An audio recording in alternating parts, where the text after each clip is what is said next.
Bem-vindos a mais um vídeo de hipnose. E no vídeo de hoje, eu trouxe um depoimento de um pastor, teólogo da Presbiteriana dos Estados Unidos, Brian Hooper. O motivo? Tenho recebido vários e-mails e comentários de pessoas que são cristãs, mas se sentem pouco à vontade de utilizar a hipnose, com medo da hipnose ser pecado ou alguma coisa desse tipo.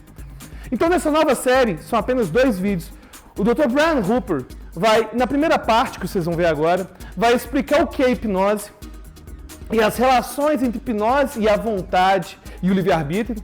E na segunda parte, é mais específica para o cristianismo, vai abordar passagens da Bíblia que eventualmente abalizam ou não o uso da hipnose. Então, se você é cristão, se você é terapeuta, mostre esse vídeo, ou melhor, esses 2 vídeos para os seus clientes, para que eles possam também melhorar a vida deles com o uso da hipnose.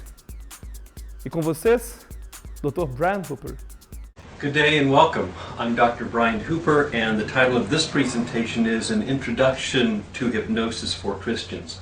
The intent of this CD is, or DVD, is to present an overview of what hypnosis is and to answer some questions for those individuals who may have some reservations about going into hypnotherapy. So if you are a practitioner, you can feel free to simply give a copy of this presentation to any who may be considering your services and have questions about how it dovetails with their particular Christian faith. Let me give you a little bit of background about myself. I've been a pastor in the Lutheran Church for the past 25 years. I have degrees in theology, a Master of Divinity degree from Concordia Seminary in St. Louis, Missouri. That is a 4-year applied theology degree. And then in addition to that, I have a Master and Doctorate degree in clinical psychology. I'm licensed in the state of Tennessee as a clinical pastoral therapist, and I'm also a clinical hypnotherapist. So in my practice of pastoral counseling, I utilize hypnotherapy as a modality of one of the modalities that I use in working with my clients. If you have not already gone, if you're watching this on the Global Hypnosis Summit, if you have not already gone to the resources section, there is an outline of this handout. I encourage you to print that out and follow along, and make sure that you make multiple copies to give out with copies of this presentation to your clients if you are a therapist. The learning objectives for this presentation are as follows, and you have a copy in front of you as well. That you will, at the conclusion of this presentation, have a basic understanding of the theory and practice of clinical hypnosis. That we will examine together the biblical passages most relevant to the practice of hypnosis. That we will appreciate the context in applying passages thought relevant to hypnosis. Context is very important. If we look at verses apart from text, they simply become pretext to say whatever it is that we want them to say. And that does not honor the Scripture as Christians would want to do. We will examine the logical fallacies inherent in using certain passages to condemn hypnosis. We'll examine passages supportive of hypnosis as a healing modality. And finally, you will have skills to discuss and negotiate a professional relationship with a hypnotherapist. So, with those learning objectives reviewed, let's move on to the first section, which is an introduction to hypnosis. I'm going to read to you the definition and then perhaps offer some further explanation.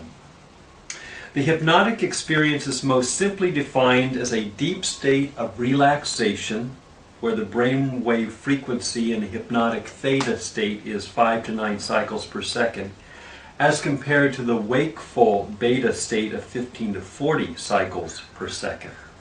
Our brains have a cycle of electrical activity, and that's what's being referred to in the numbers that I just read. In the wakeful states, the activity of that cycle is faster. In the relaxed state, of course, it would be logically slower.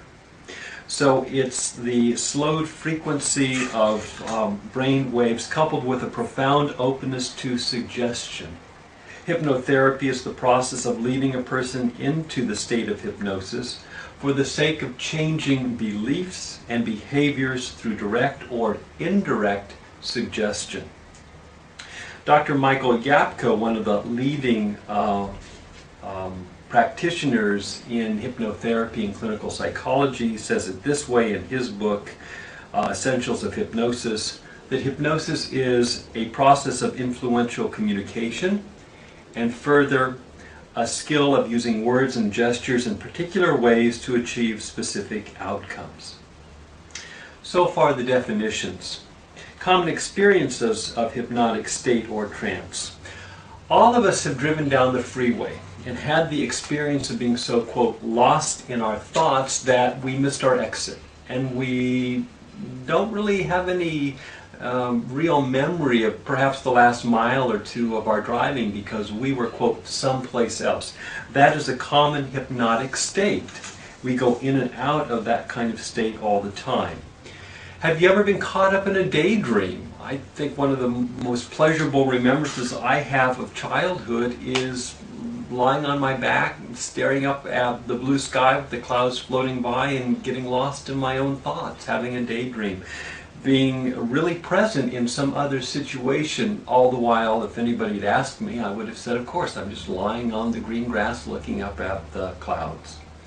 Or the experience of tears or terror while watching a movie. Somehow, in that darkened theater, although we objectively know that we're surrounded by others, we get so, quote, caught up in the movie that's taking place that the emotion that's being conveyed on the screen touches our hearts, and we experience either tears or perhaps terror. That's also a hypnotic experience.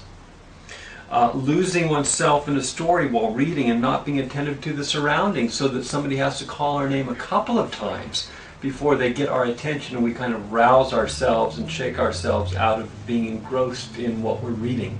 That's also an altered state of consciousness, which is what hypnosis is.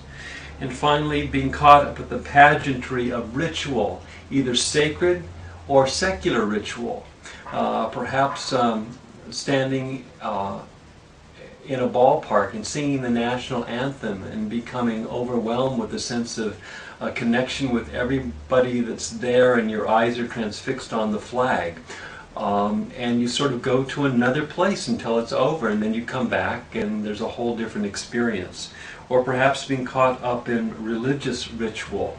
It may be a solemn ritual, as one might experience in an Anglican church, or it might be the kind of ritual moving and dancing and clapping that one would experience perhaps in a Pentecostal church.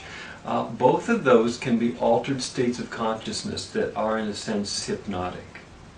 And yet nobody is out of control in any of those situations of what it is that they're doing. They remain very much able to make decisions about their actions and their words, their behaviors. I want to move on to the theoretical structure and function of hypnosis, what supports from a psychological perspective, hypnosis and how it functions. So if you'll read along with me on your handout. The subconscious mind houses all material not immediately conscious to the individual. Hypnosis seeks to influence Hypnosis works with the subconscious mind to access and effect change in cognitive constructs that affect the functioning of the individual. It's like this. In a sense, our subconscious mind is very much like the software that runs behind the scenes on our computer. If the software is not functional, then no matter what we're doing at the keyboard really won't matter. Sometimes we have to go in and put a patch in on the software. Well, that's what hypnosis is all about. It's going into what's just below the surface and beginning to work with that in ways that help make our lives run better, just as the software on our computers better assists us in accomplishing our tasks there. The psyche consists of emotions and imagery and other mental representations and memory. Hypnosis seeks to influence these three individually and corporately for positive ends. It must be remembered that these three, emotions and imagery and memory, constitute the personality. A personality negatively affected by emotional scarring and adverse expectations, for instance, will not be as effective in the exercise of the higher spiritual functions built upon psyche. And these spiritual functions are understanding, judgment, and decision. So we're really seeking with hypnosis to go in and to address the underlying functioning of the individual so that they can be better equipped to be spiritual people who engage in understanding of what it is they've experienced, who engage in judgments about those experiences. That is, they can evaluate them using their deepest held spiritual beliefs, and then they can engage in decision and action based on those deep values. Hypnosis works with emotions, imagery, and memory to facilitate the higher functions just mentioned.